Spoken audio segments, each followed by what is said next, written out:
All right. This is a random recording that's going to happen because I decided to. Um, Off script. I just realized this is going to be an off script video. It's going to be about Pixel Strike 3D. It's a game I've been playing for quite a bit now. About like 3, 4 months, maybe. I might be able to check my hours on this game just real quick.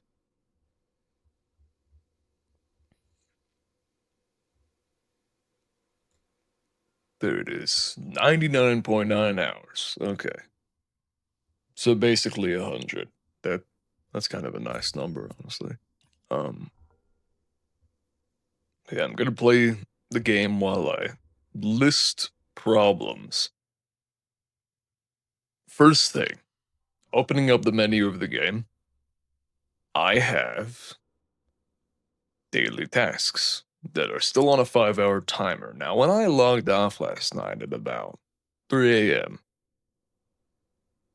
the timer was also at 5 hours. Usually, how daily or weekly tasks work in a game is the timer will continue irrespective of how or when you're playing. If you have a daily task, it's not going to progress 24 hours. If you play 24 hours of the game, it's going to progress 24 hours if 24 hours of time passes. That's usually how daily tasks work in every other game. However, Pixel Strike 3D lacks basic fucking time clocks. And for some reason, the daily task timer does not work, but the one for the cases, or the loot boxes, you get a free case every single 24 hours, daily free case.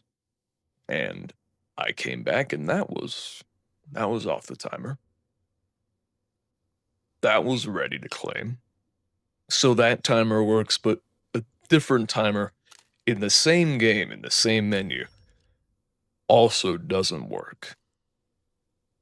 And at the same time, if we just go one step deeper into the menu, shop. The item shop refreshes every 24 hours as well.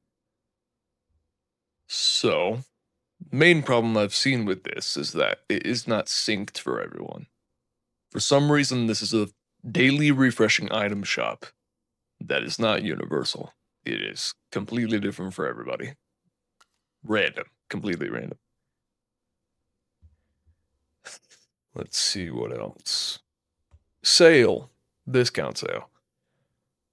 There's a sale section that is honestly one of the only good sections of the menu. So I probably shouldn't touch on that because it just gives you skins for on sale. Let's see, Battle Pass. Now, the neat thing about this game, or rather the not neat thing, is that it has premium Battle Passes. And you can get tiers by using credits. Credit currency can be purchased using. Sorry, hold on. It can be purchased using money, but it can also be earned slowly through daily tasks. You get about 8 credits per day, and it costs about 750 to buy a single battle pass. Now, the only reason you would ever buy one, usually premium battle passes and battle passes in general don't include weapons that aren't accessible to other people, or they don't include heroes or anything like that. But Overwatch 2 changed that.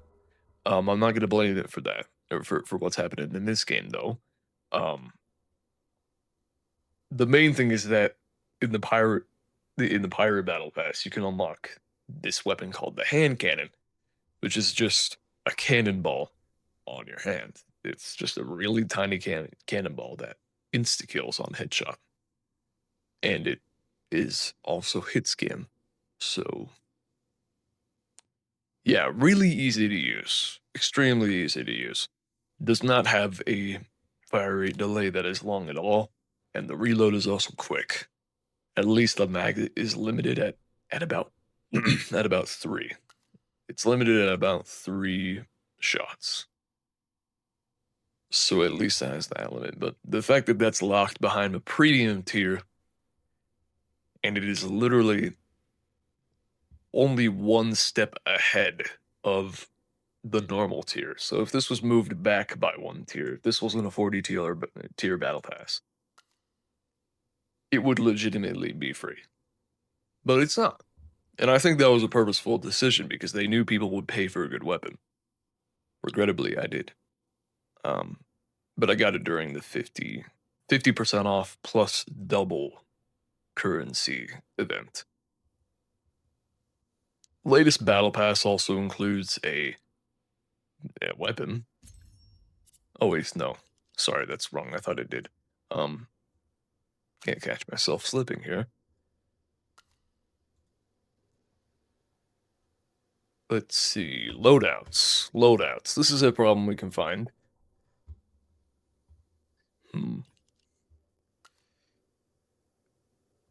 The main problem I've seen here is that, let's say you are level 43. That is above the level needed to have the M1 Garand or the MP40.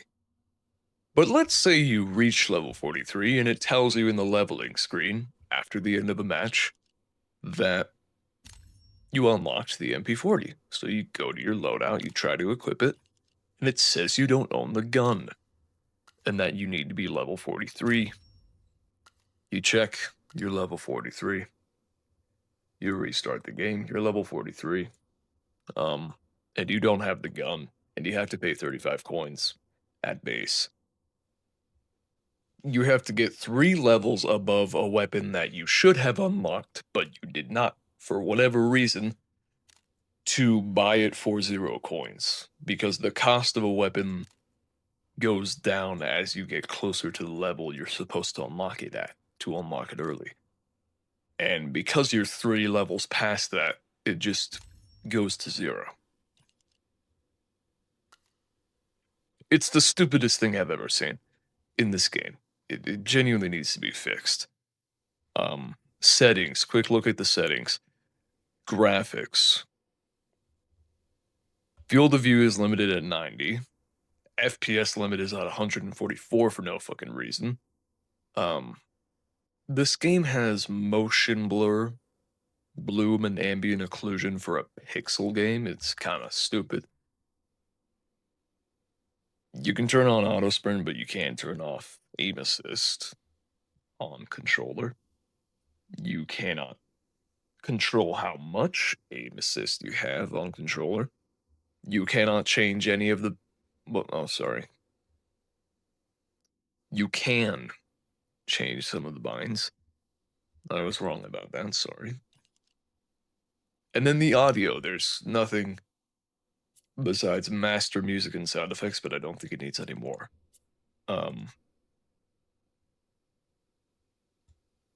Custom games do not count towards game mode challenges, but they count towards weapon challenges and your daily tasks.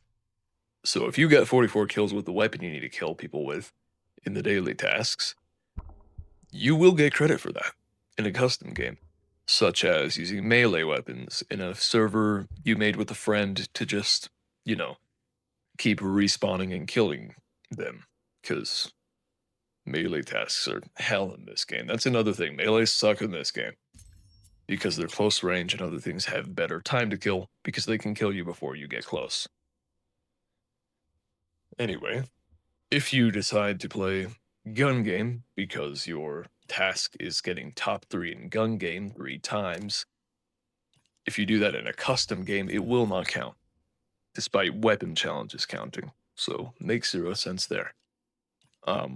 Capture the flag is fine, but if you get your if your team's flag gets captured and it moves 20 meters away from you, you will no longer see the icon anywhere.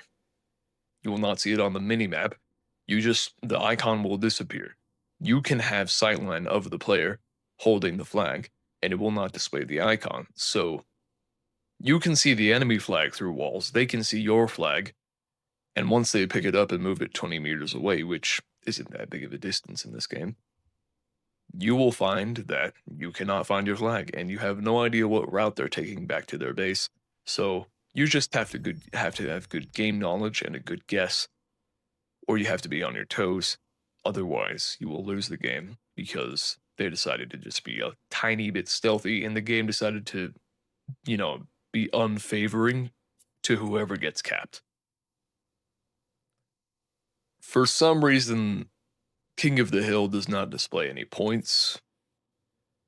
It seems to depend on who's holding the hill at the end of the game, like the very end of the game.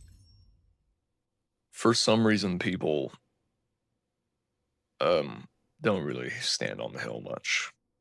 But that's more of a stupid gamer syndrome thing. I'm not gonna blame that on this game. Main problem is that King of the Hill, you can't really see who's winning in the middle of the game, and you kind of just end the game and don't really know why you won, you know? I'm not sure what it is.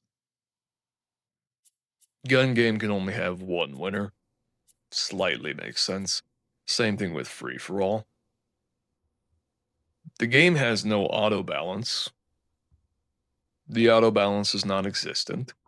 Not sure why, because it limits you from joining a team that already has two more players than the opposing team.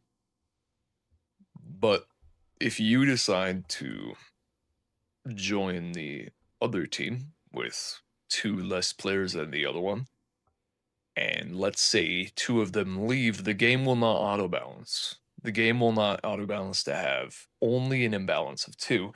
It will simply wait for people to join and will not fix anything. It will just wait for people to join. Also, different lobbies are not made in core queue. It is always the same lobby. It is always the same, you know, people in that lobby. You will not find a different lobby unless you go to custom games. As far as I know, the player count doesn't really reach high enough to make another lobby if that is in place. And I'm not sure this game makes enough money to honestly run those. Then again, I could be wrong. Pixel games make a shit ton of money because of stupid people for no reason. Um, and right now, their little game called Battle Tactics is released on mobile for Google Play in the App Store for seemingly nothing. From what I've heard, it's a pretty shit ass game. And I think that's why they're taking way less care of this game. Cause it seems to be more of a like Clash of Clans kind of thing. Or like a I can't really get the words, but it's a mobile game for sure. It's a lot more of a mobile game than Pixel Strike 3D itself is. And I think that's a I think that kind of sucks. All right, that's off rip of the menu. That's all I can think of from the menu. If I start playing the game right now, the footage you see will be of me getting killed from behind cover, despite going behind it about a full second before I got killed. You'll find people rubber banding, teleporting from lag, killing me when there's seemingly no one there. And probably my favorite one is the occasional obvious, not even hiding it, hacker. Oh, and to make it worse, there's the hackers aren't even the ones you need to worry about. The ones you need to worry about are the people who play this game every day, the pros. Right now, as I speak, if I just look at the weekly leaderboards, past week has been the Obey clan in the top leaderboards, the clan in the leaderboards, literally just a clan called clan. Um, the core competitive queue seems to hold the most people, but almost zero people vote for gun game. That's another problem. For some reason, people in this game we're given the option to vote on the game mode instead of just voting on the map. And I really wish they just made it random. I really wish they just made it random. I hate that. Because you can get a quest to complete gun game, and you won't complete that. Most likely in that day, unless you have a group of friends to give you 3 extra votes, or even 1 extra vote, which, by the way, they can already get 3 extra votes if you get the Elite Pass. The Elite Pass is another way to benefit yourself in pay to win in this game. Now, technically, people who pay to win do not get more kills. This game is actually still skill dependent, despite being technically also you can pay to have a favor, you know. For the Elite Pass, you get double XP, you get 150% coin rewards, you get 3 map votes per vote.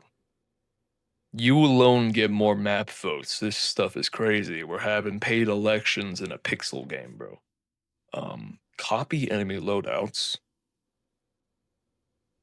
and that's about where it ends. At least the big benefits of it. Um, yeah, this stuff isn't good. It really isn't. Like,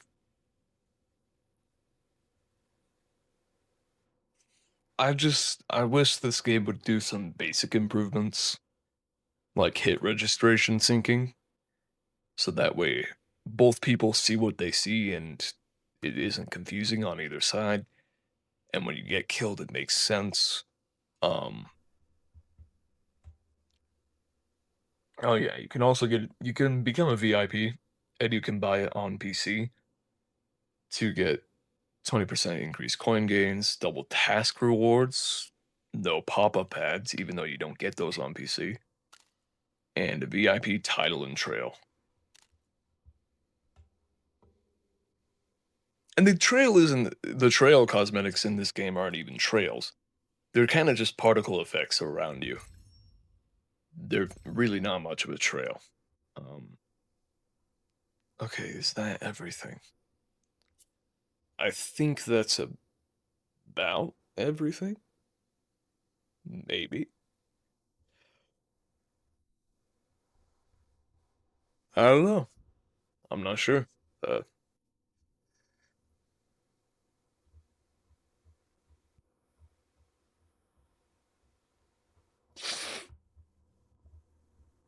I think that's about it.